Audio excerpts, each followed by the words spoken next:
Hi friends, ఇవాళ మనం ఒక కథ గురించి తెలుసుకుందాము. ఒక అందమైన పల్లెటూరు ఉండేది. ఆ ఊర్లో ఒక రైతు ఉండేవాడు. అతనికి 6 పిల్లలు.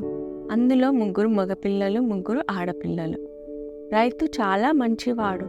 కానీ ఆడపిల్లలకి సంతకం పెట్టే అంత చదువు వస్తే చాలు అనేవాడు. మగపిల్లల్ని మాత్రం మంచిగా చదివించేవాడు. ఆ పిల్లల్లో మొదటి అమ్మాయికి, ఆ తర్వాత పుట్టిన 3 అబ్బాయిలలో 2 అబ్బాయిలకి పెళ్ళిళ్ళు అయిపోయాయి. పెద్ద అబ్బాయి వాళ్ళకున్న వ్యవసాయం చూసుకుంటున్నాడు. రెండో అబ్బాయి గవర్నమెంట్ జాబ్ చేస్తున్నాడు. చిన్న అబ్బాయి ఉన్నత విద్య కోసం పట్టణానికి వెళ్ళాడు. పెద్ద అమ్మాయికి మంచి ఆస్తిపరులకిచ్చి పెళ్లి చేశారు. రెండో అమ్మాయి జానకికి చదువుకోవాలని చాలా ఇష్టంగా ఉండేది. కానీ వాళ్ళ నాన్న 10th క్లాస్ వరకు చదివించి ఆ పైన చదువులు వద్దన్నాడు. 10వ తరగతి అయిపోగానే జానకి వాళ్ళ అమ్మకి, వదినలకి పనులలో సహాయం చేస్తూ ఉండేది.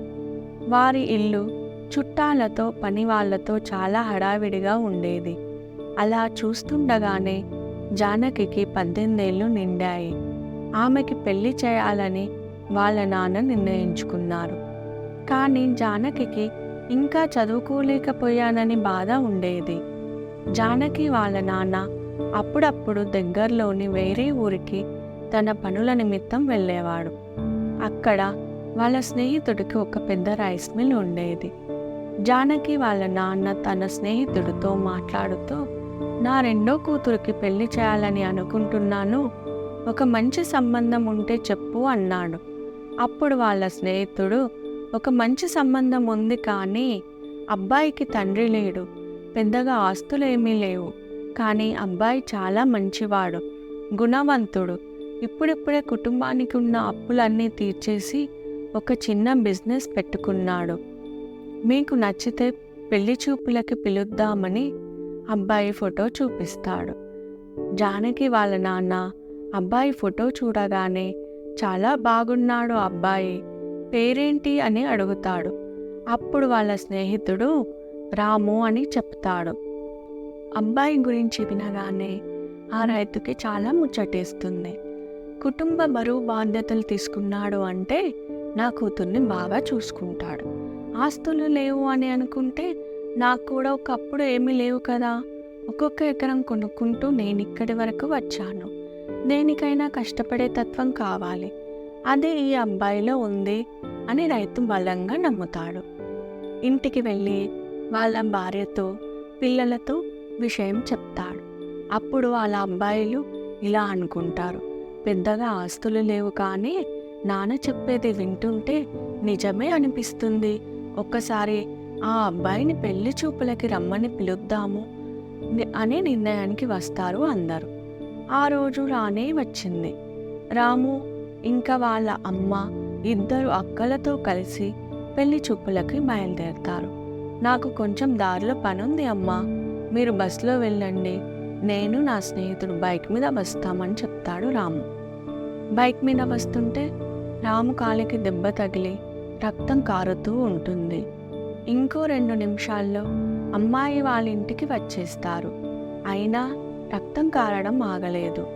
అప్పుడు జానకి వాళ్ళ నాన్న వచ్చి అబ్బాయి కాలికి కట్టు కడతాడు. రాము వాళ్ళ అమ్మ ఇంకా అక్కలు, ఈ సంబంధం వద్దురా, వస్తుంటేనే దెబ్బ తగిలి ఇంత రక్తం కారింది, ఇప్పుడే ఇలా జరిగితే ముందు ముందు ఎలా ఉంటుందో అనేసరికి అమ్మాయి వాళ్ళకి భయం మొదలైంది. కానీ రాముకి ఆ అమ్మాయి చాలా నచ్చింది. అప్పుడు రాము జానకి వాళ్ళ నాన్నతో, మీ అమ్మాయికి కూడా నేను నచ్చితే పెళ్లి చేసుకుంటాను అని చెప్తాడు. దారిలో వచ్చేటప్పుడు దెబ్బ తగిలింది అని ఆ తప్పు అంతా ఆ అమ్మాయి పైన వేయడం కరెక్ట్ కాదని చెప్తాడు రాము. వాళ్ళ అమ్మ, అక్కలు అయిష్టంగానే పెళ్లికి ఒప్పుకుంటారు. రైతు ఘనంగా పెళ్లి చేస్తాడు. పెళ్లి తంతు అంతా ముగిసిన తర్వాత జానకి రాము వాళ్ళ ఇంట్లో అడుగు పెడుతుంది. ఇల్లు చాలా చిన్నగా మరియు పాతగా ఉంది. నాన్న ఎందుకు ఈ అబ్బాయికి ఇచ్చి పెళ్లి చేశారో అర్థం కాలేదు జానకి మెల్లిమెల్లిగా రాము మంచితనం గురించి అర్థమవుతుంది. జానకి వచ్చిన వేళ విశేషం, రాము తన బిజినెస్ని ఇంకొంచెం పెద్దగా డెవలప్ చేస్తాడు. ఆమె తన భర్తకి చేదోడు వాదోడుగా ఉంటుంది. అత్తకి అన్ని టైం ప్రకారం అందిస్తుంటుంది. తర్వాత మెల్లిమెల్లిగా ఆడపడుచులకు కూడా జానకి చేసే పనుల వల్ల జానకి బాగా నచ్చేస్తుంది. ఒకరోజు రాము, నీకు చదువుకోవాలని ఉందా జానకి అని అడుగుతాడు. దేనికండి అని ఆమె అడుగుతుంది. నీ మాటల వల్ల అప్పుడప్పుడు నువ్వు పై చదువులు చదువుకోలేకపోయాను అనే బాధ నాకు అర్థమవుతుంది. పెన్లో డిగ్రీ చదువు జానకి అని ఫామ్స్ తీసుకొస్తాడు. అప్పుడు ఆమె ఆనందానికి అంతే లేకుండా పోతుంది. చాలా సంతోషపడుతుంది. అలా చదువుకుంటూ ఉన్నప్పుడు డిగ్రీ ఫస్ట్ ఇయర్లో జానకి రాములకి ఒక పాప, థర్డ్ ఇయర్లో ఉన్నప్పుడు ఇంకో పాప పుడుతుంది. అయినా కూడా జానకి 70% మార్కులతో డిగ్రీ పాస్ అవుతుంది. ఇదంతా చూస్తున్న జానకి వాళ్ళ నాన్న చిన్న అమ్మాయికి డిగ్రీ చదువుకోవడానికి అంగీకరిస్తాడు. చదువుకు అల్లుడు ఇస్తున్న విలువను గుర్తిస్తాడు. రాము వాళ్ళ వ్యాపారం కూడా దినదిన అభివృద్ధి చెందుతూ ఉంటుంది. ఉన్న ఇల్లుని బాగా చేసుకుంటారు. జానకి భర్త ఇంటి నుండి బయటకి వెళ్ళే వరకు, మళ్ళీ బయట నుండి ఇంటికి వచ్చే వరకు అన్ని పనులను క్షణం తీరిక లేకుండా చేస్తూ భర్తని, 2 ఆడపిల్లలని మంచిగా చూసుకుంటూ ఉంటుంది. 3వసారి మళ్ళీ జానకి ప్రెగ్నెంట్ అవుతుంది. ఈసారి వాళ్ళకి బాబు పుడతాడు. ఎలాంటి డిఫరెన్స్ చూపించకుండా బాబుని, పాపలిద్దరిని సమానంగా పెంచుతారు. అందరినీ పెద్ద చదువులు చదివిస్తారు. ఆడపిల్లలు ఇద్దరికి మంచి చదువులు చదివించి ఉద్యోగాలు వచ్చాక మంచి అబ్బాయిలకిచ్చి పెళ్ళిళ్ళు చేస్తారు. బాబుకి కూడా పెద్ద ఉద్యోగం వస్తుంది. సిటీలో ఉంటూ ఉద్యోగం చేస్తూ ఉంటాడు. అప్పుడు రాము వాళ్ళ బాబు దగ్గరే సిటీలో ఉండొచ్చని, మంచి ఇల్లు కడితే బాగుంటుంది అని ఒక ఇల్లు కట్టడం మొదలు పెడతాడు. అది చూస్తుండగానే కట్టడం కంప్లీట్ అవుతుంది.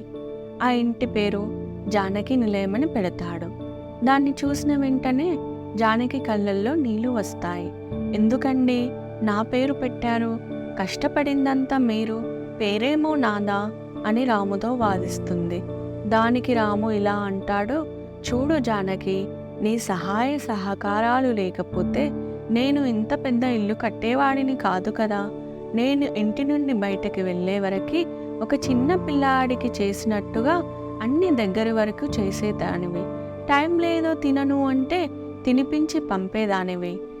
నీ సహాయం లేకపోతే నేను ఇదంతా చేసేవాడిని కాదు అని రాము చెప్పేసరికి జానకి కళ్ళ నుండి ఆనంద బాష్పాలు వచ్చాయి.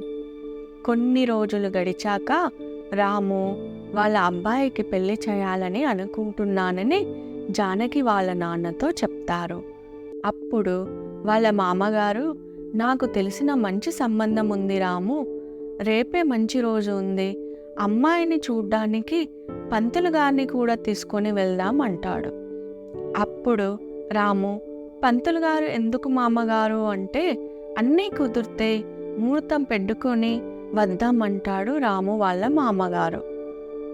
జానకి వాళ్ళ బాబుకి ఫోన్ చేసి, రేపు పొద్దుటే సంబంధం చూడ్డానికి వెళ్ళాలి, రాత్రి త్వరగా ఇంటికి రా బాబు అని చెప్తుంది.